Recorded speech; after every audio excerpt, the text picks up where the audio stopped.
I've started a new channel called Lunila Tales. Please subscribe and watch my best stories there. Link is in the description. The research station's final transmission lasted 17 seconds. It began with a scream so sharp it cracked through the static like lightning over a dead ocean. Then came the voice of Dr. Harris, panting, words breaking apart in the storm of interference. "They are inside," he gasped before a loud crash drowned him out. There was a wet sound, metal twisting, someone praying. Then another voice whispered clearly, eerily calm, as though standing right behind the microphone. It said, "Leave or join us." Then silence. 17 seconds that changed everything. On Earth, those 17 seconds played on loop in the United Global Command war room, each replay peeling another layer of confidence from the officials gathered around the holographic table. Some leaned forward, pale and sweating. Others kept shaking their heads like this was all a bad dream.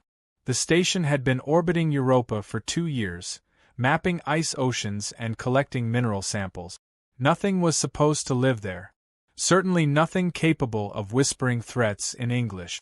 General Vance, a man built like a refrigerator and twice as cold, finally broke the silence. "Maybe they just went stir-crazy," he said gruffly. "Locked up too long in space, started hearing voices. It happens."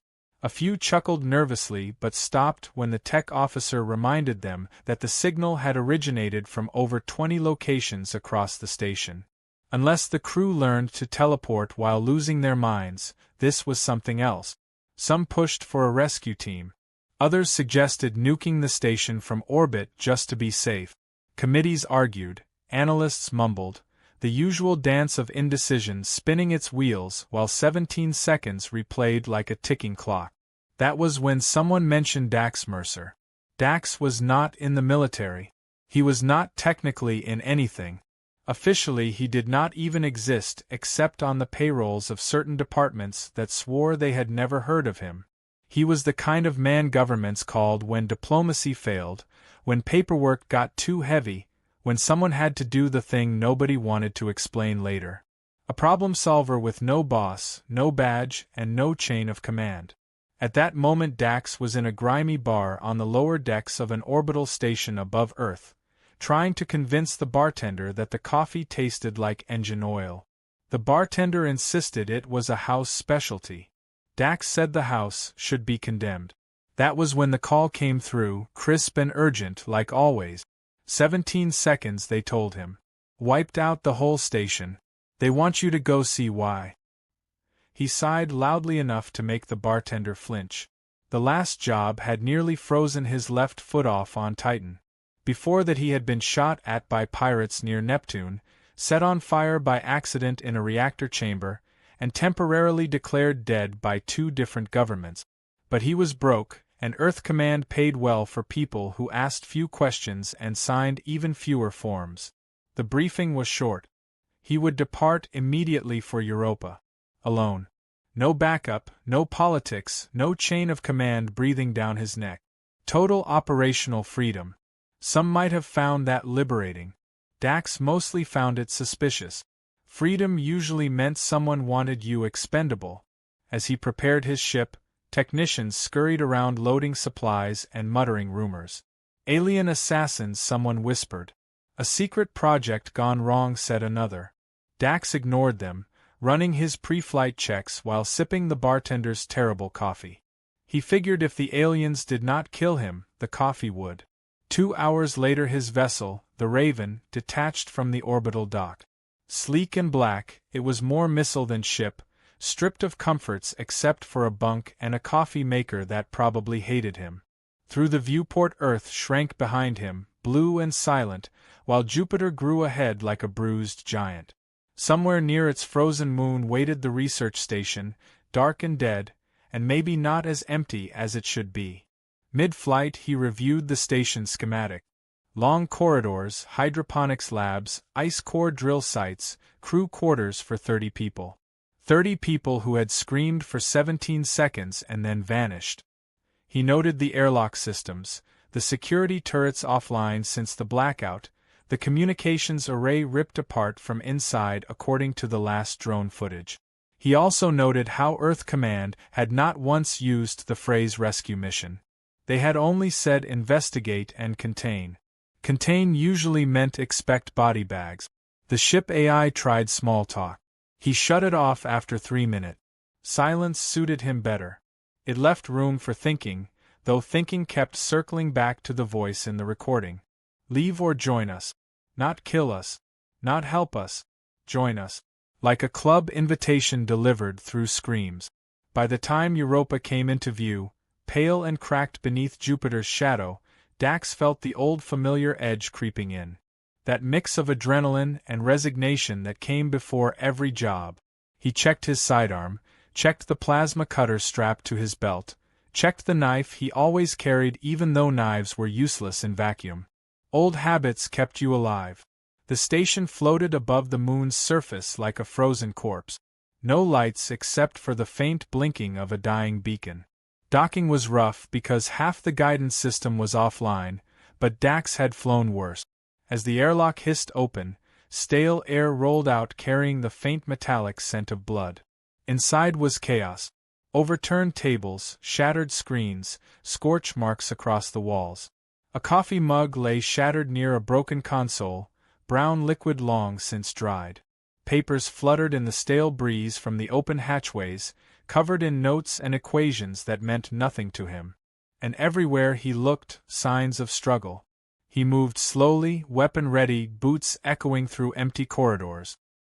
Here a chair overturned, there a lab door welded shut from the outside. Someone had tried to keep something in. Or out. Hard to tell which. Then he found the first message.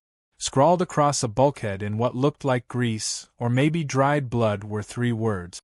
We woke it. Dax stared at them for a long moment, jaw tightening.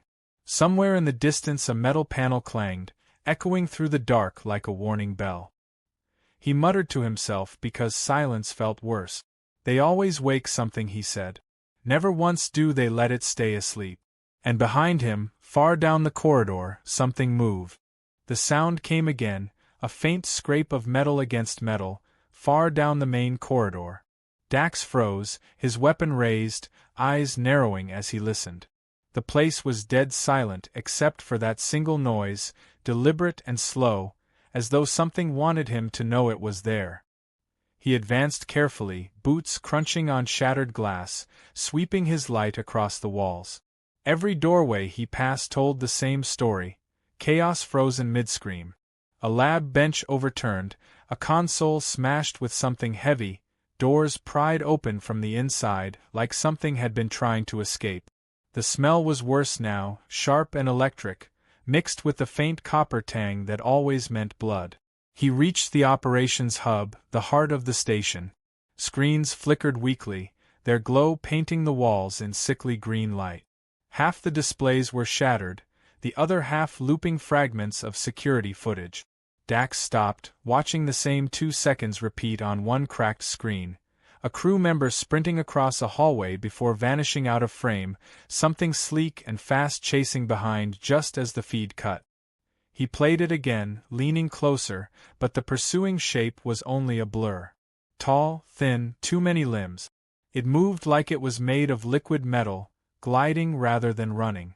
He replayed it a 3rd time, muttering under his breath, because things that moved like that usually had claws. Something hissed. Not from the footage. From the corridor behind him. He spun, weapon up, light cutting across the dark hall. Nothing there. Only a fallen sign swinging slowly from the ceiling. But the hiss had been real, wet and sharp, like air escaping a throat that was not designed to speak. He backed toward the hub's central console and activated the station logs. They were fragmented, half corrupted, but enough remained to paint a rough timeline. 2 days ago the crew drilled deeper beneath Europa's ice crust than ever before. A seismic tremor followed. Then power failures. Then voices in the corridors where no crew were scheduled to be. Then screams. The final log entry ended mid-sentence with a word that made Dax frown. Assimilation. He did not like the sound of that. Things that assimilated were never friendly. Leaving the hub, he advanced deeper into the station, passing crew quarters with doors hanging open. Personal belongings lay scattered across bunks. A photo of a family taped to a locker. A child's drawing pinned above a bed, probably sent from Earth, now curling at the edges from the cold. It gave the whole place a strange intimacy, as though he were trespassing in someone's home rather than investigating a massacre. And the silence made it worse. Silence always did. He reached the hydroponics lab next, its ceiling lights flickering like dying fireflies. Rows of plants floated in nutrient tanks, many smashed open, water dripping steadily onto the floor. Something had torn through here with no care for the equipment or the crew. He found another message smeared across a glass panel: "Leave before dark." Dax checked his wrist display.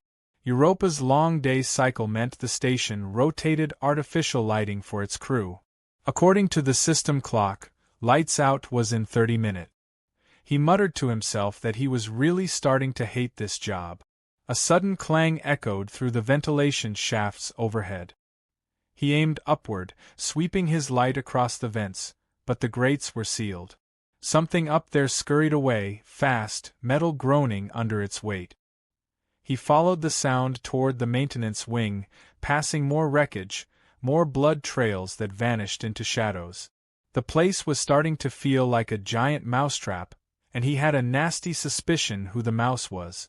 At the maintenance hatch he found it locked from the inside. Something had sealed itself in. He pounded once, twice. On the third hit a voice shrieked from within, ragged and terrified. "Get away from the door." For a moment Dax almost stepped back, surprised to hear anyone alive.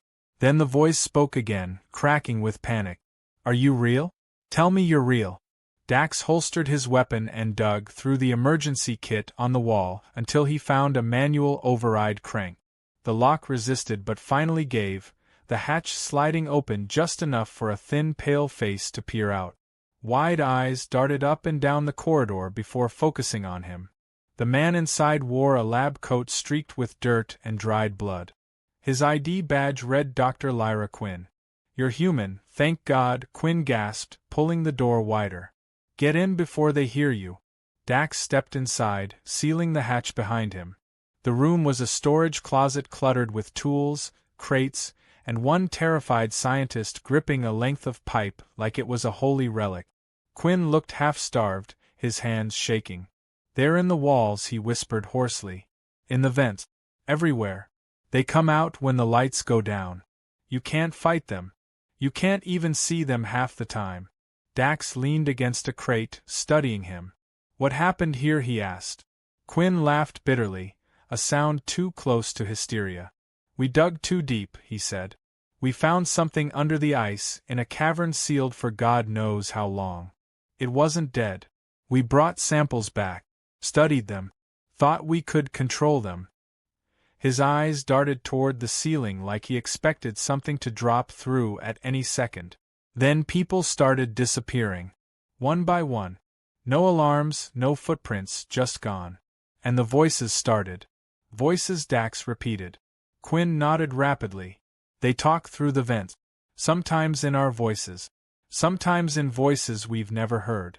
Last night Patel swore he heard his wife calling him from the air duct." "Patel didn't have a wife." Quinn shuddered violently. "We locked ourselves in here when they started tearing through the labs." Dax considered all this silently. Creatures that spoke in stolen voices, hunted in the dark, smart enough to cut power and isolate crew. He had dealt with pirates, mercenaries, even one homicidal mining AI, but nothing like this. The lights flickered. Once, twice. Quinn whimpered. "That means they're coming," he whispered.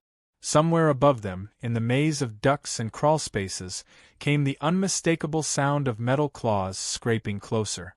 The scraping in the ducts grew louder, like steel fingernails dragging across a chalkboard, circling above them in slow, deliberate loop. Dax moved closer to the door, listening, while Quinn crouched low, clutching the length of pipe like a man holding on to his last thread of sanity. The scientist's eyes darted around the room, haunted and wild. "They like the dark," he whispered, rocking slightly as if the motion could keep terror away. "When the lights fail, they come. They always come. Dax stayed calm, leaning against a stack of supply crates. Fear never helped. Information did. Tell me exactly what you found under the ice, he said, voice even, like they had all the time in the world. Quinn swallowed hard. It was a crystalline structure, he said, words tumbling out too quickly. At first we thought it was just mineral growth, some alien geology. But then the scanners picked up internal activity. Movement. Like veins carrying energy instead of blood. We brought back fragments. Ran tests. His breath hitched and his eyes flicked upward again as another clang echoed in the ductwork. The fragments began changing, growing, adapting to the lab environment. Changing how, Dax asked.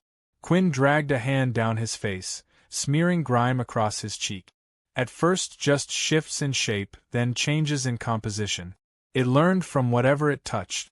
We introduced lab animals. It copied their structures within hours. Cells, tissue, even neural patterns. His voice cracked.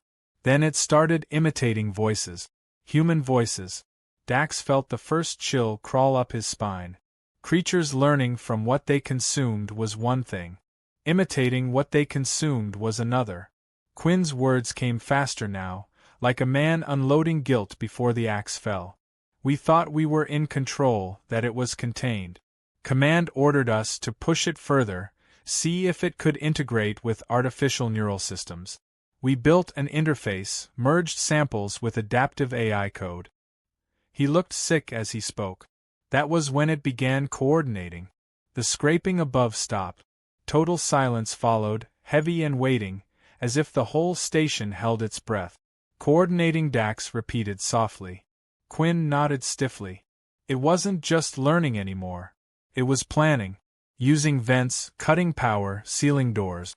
It tested our responses like it was running experiments of its own.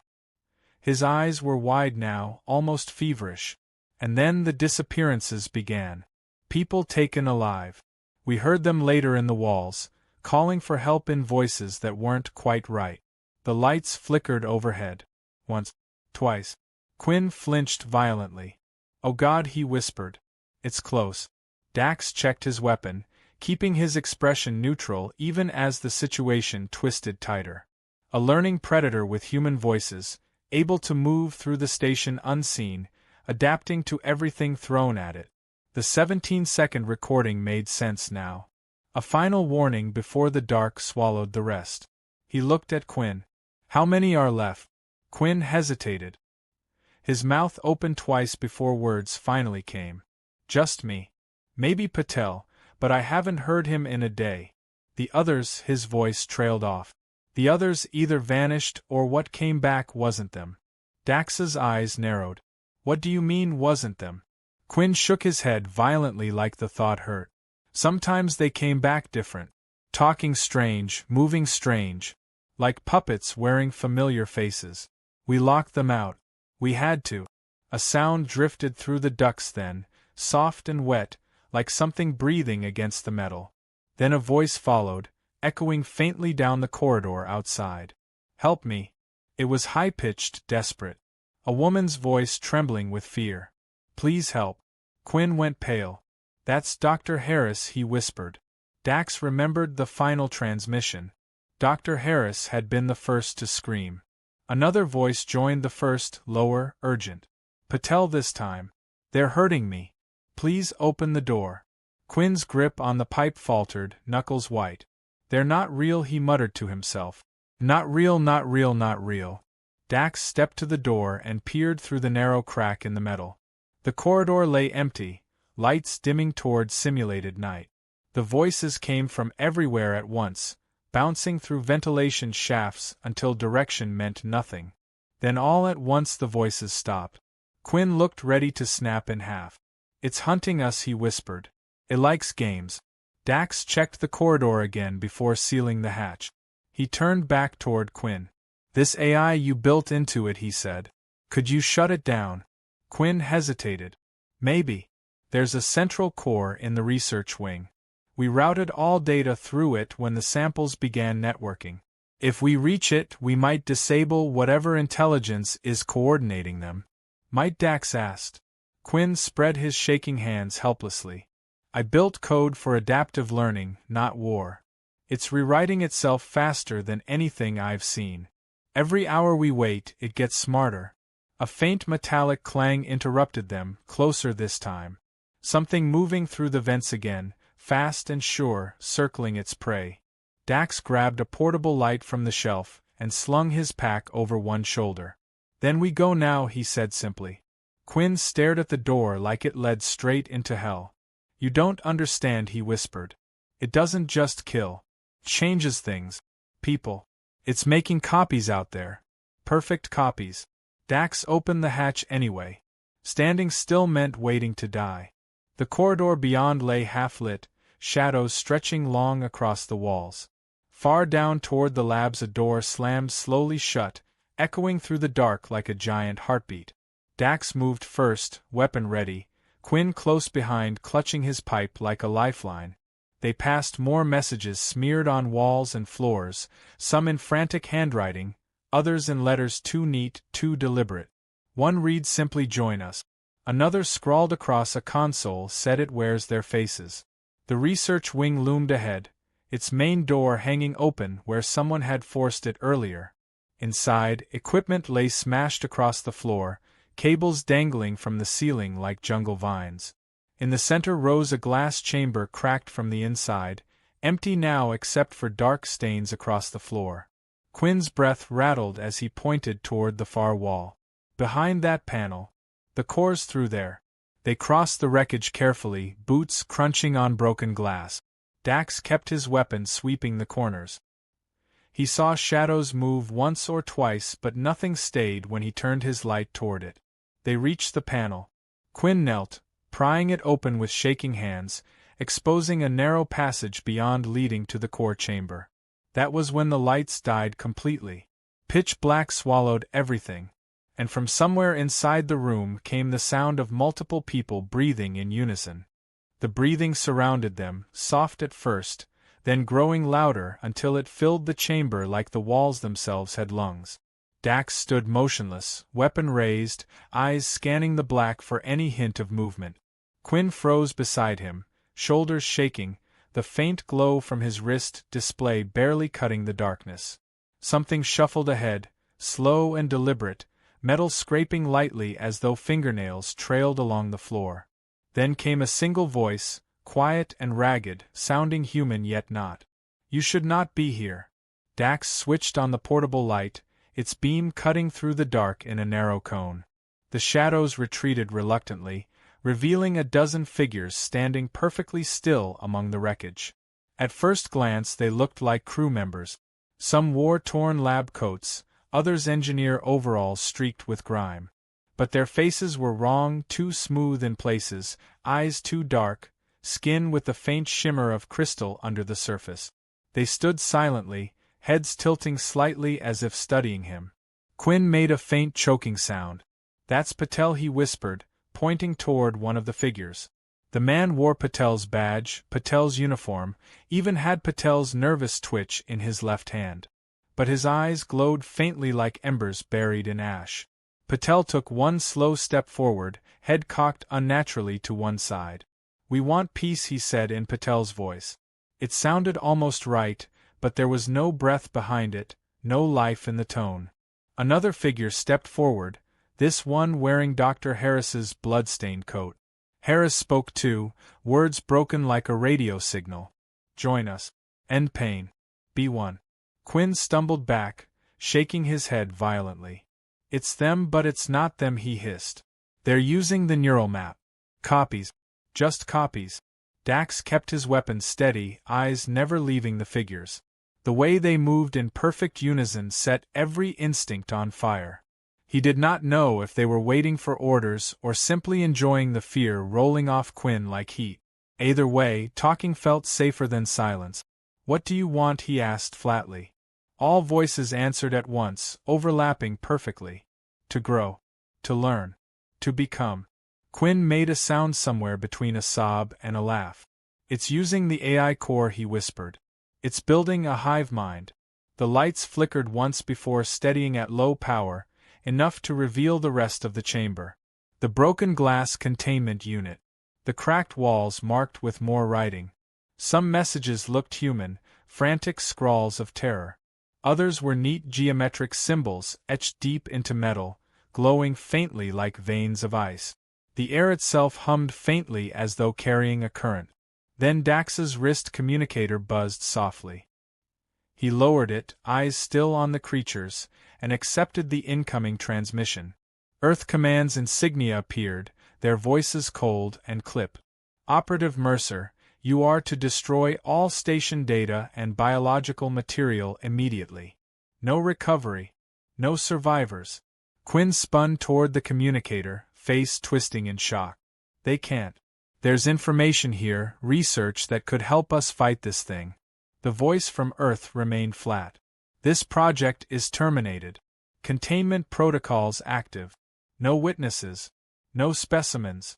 Dax said nothing, sliding the communicator back onto his belt. He had heard orders like that before. Orders wrapped in words like containment always hid the same meaning. Clean up the mess, bury the evidence. The figures moved another step closer, perfectly synchronized. Quinn backed toward the core panel. We can shut it down, he said quickly, desperation sharpening his words. If we cut the link between them, maybe they stop coordinating. Dax kept his weapon trained on Patel's too-perfect face. Do it fast. Quinn dropped to his knees at the panel, tools shaking in his hands. The creatures just stood there, heads tilting slowly like curious children watching an animal in a cage. One of them finally spoke again, voice soft, almost coaxing. We can give you everything we know. All knowledge. All strength. End the chaos outside. Just join. Dax almost laughed, but there was no humor in it. Seen too many offers like that. Always ended the same way. Metal screamed as Quinn ripped open the panel, sparks spitting across the floor. Inside, tangled cables and glowing conduits pulsed like veins feeding a heart. He yanked out a bundle, severing it with shaking hands. The hum in the walls faltered. Several of the figures twitched violently, heads jerking like puppets with frayed strings. Dax fired. The shot slammed into Patel's chest, burning straight through. The body staggered but did not fall. Instead it straightened slowly, skin sealing itself around the smoking hole, crystal glimmering under the charred surface. Its face split into a parody of a smile. Pain irrelevant, it said calmly. Growth inevitable.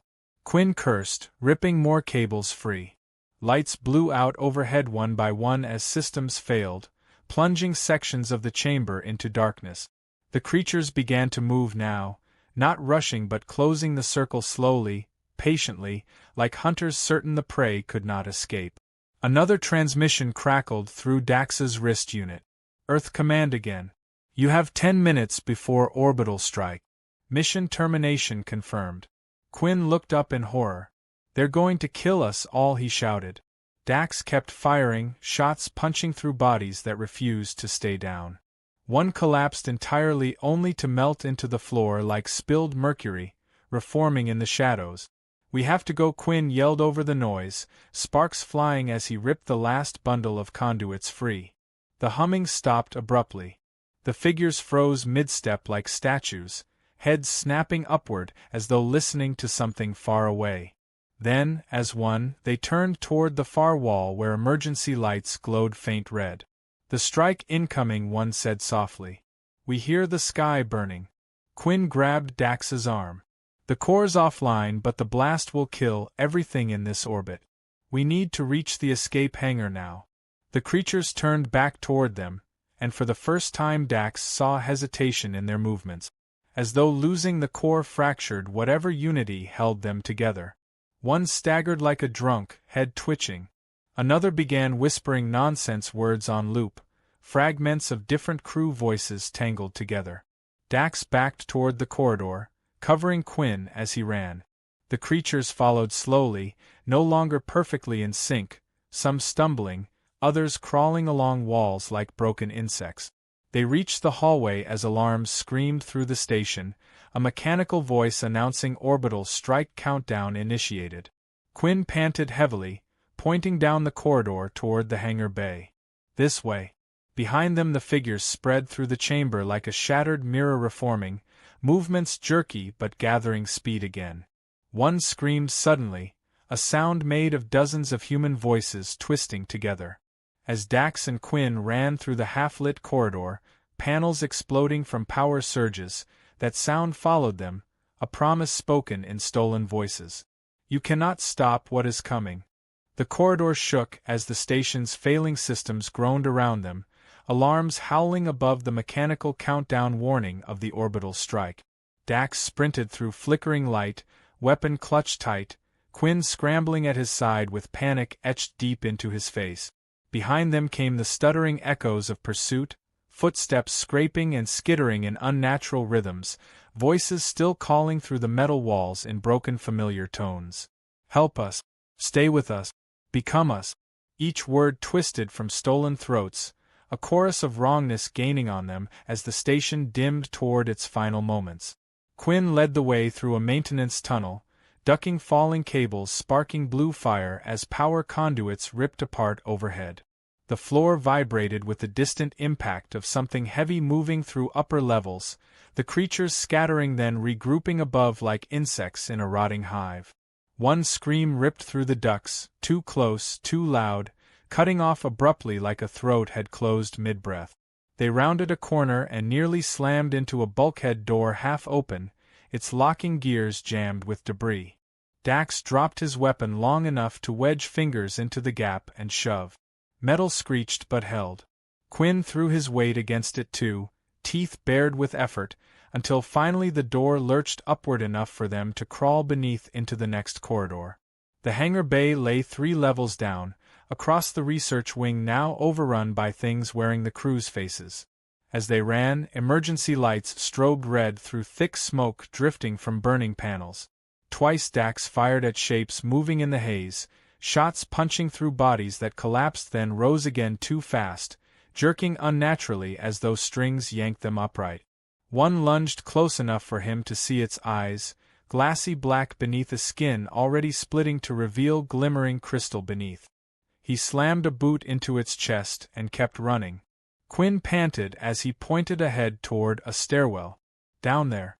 Escape shuttles launch from sublevel 3. If the blast hits while we're still docked, we're dead anyway. Another voice floated through the hall, soft and familiar, making Quinn stumble mid-step. It was Harris again, sounding calm this time. Dr. Quinn, stop running. We can fix this. We can fix you. Quinn froze before Dax yanked him forward by the arm. Not listening to dead people, he growled.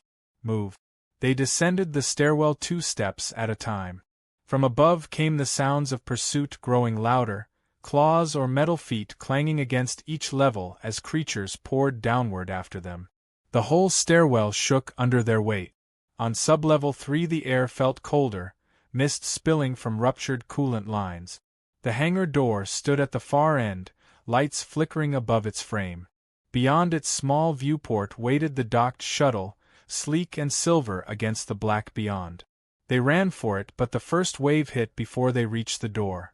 Figures dropped from ceiling vents, limbs bending wrong as they landed in crouches too low, too still. Then they straightened slowly, heads tilting in eerie unison though their bodies twitched out of sync like broken marionettes. One spoke in Patel's voice again. Stop running. You belong with us.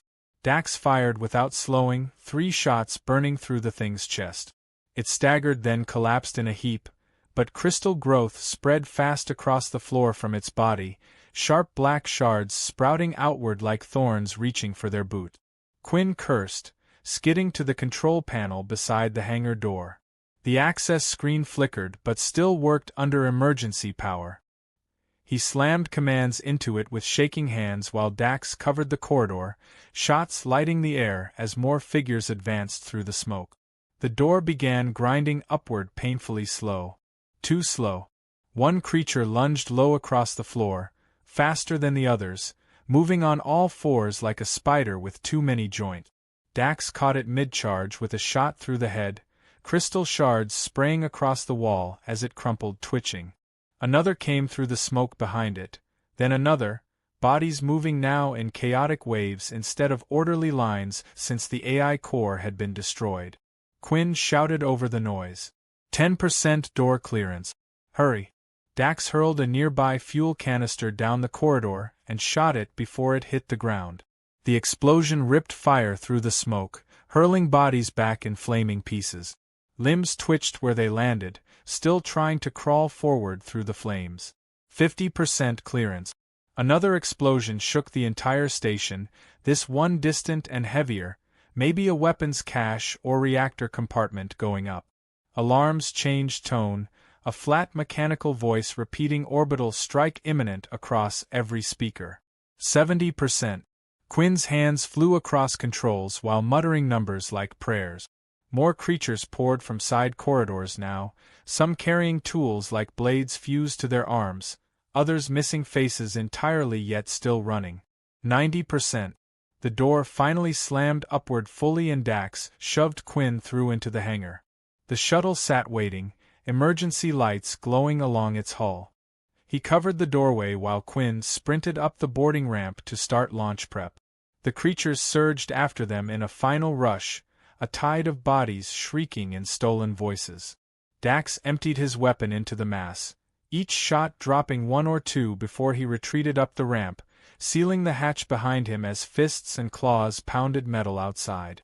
Inside the shuttle, Quinn strapped into the pilot seat, face pale under red lights. Engines warming up. 30 seconds. The pounding outside grew louder, metal screeching as crystal growth began spreading across the hatch under the assault, thin black veins cracking through steel as the things outside tried fusing with the hull itself. Dax strapped into the co-pilot seat, watching the hangar through external cameras. Figures covered the floor like a swarm, climbing walls, crawling across ceiling beams toward the shuttle, dozens maybe hundreds now converging as though sensing time running out. Launch in 10, Quinn gasped. 9. A body dropped onto the shuttle's nose, smashing against the cockpit glass hard enough to splinter it before sliding off into the dark. Others hurled themselves across the hangar floor toward the engines, igniting blue flame. 3. 2. The shuttle blasted free as the hangar exploded behind them, creatures flung outward in the firestorm. The launch bay collapsed inward while the shuttle roared through debris into the black above Europa. But alarms still screamed inside because the countdown had not stopped. Orbital strike inbound. Quinn's voice cracked as he fought the controls. We're not clear yet. Dax watched Europa's curve falling away beneath them, the dead station shrinking against the ice crust. Then above, cutting through Jupiter's shadow, came the descending fire of Earth's weapon, streaking downward toward the place they had just escaped. The blast hit. White light swallowed half the moon's horizon, shock waves of vaporized ice climbing into space like blooming fire. The station vanished in the glare. The shuttle bucked wildly as debris hammered its shields, warning lights flashing across every screen. When the light finally faded, only a burning crater remained where the research station had been. The swarm was gone. The station was gone. For several long minutes the shuttle spun through debris and radiation haze while Quinn wrestled the controls like a man dragging a drowning animal toward shore. Dax stayed strapped in, silent, watching fire trails streak past the cockpit as shattered pieces of the station drifted away into the black. Systems screamed warnings in monotone voices until Quinn finally slammed a hand on the reset panel and cut the alarms mid-blare. The shuttle's engines stabilized with a low hum. For the first time since Europa, there was quiet. Dax unstrapped slowly, scanning the readouts. Radiation spikes were falling, orbit clearing, fuel cells steady enough to limp back toward the nearest relay station. Quinn leaned back from the controls trembling, sweat streaking the grime on his face. His eyes darted toward Dax like he wanted to speak, but the words stuck somewhere between terror and disbelief. "It's over," he said finally, voice thin. "The station, the creatures, everything are gone." Dax didn't answer right away. He watched Europa's horizon smoldering through the rear camera feed, fire still blooming silently across its surface like dying stars. Things like that didn't feel over. Not ever. Quinn scrubbed his face with shaking hands. You saw what they were doing, he said. The copies, the voices, the way they were learning.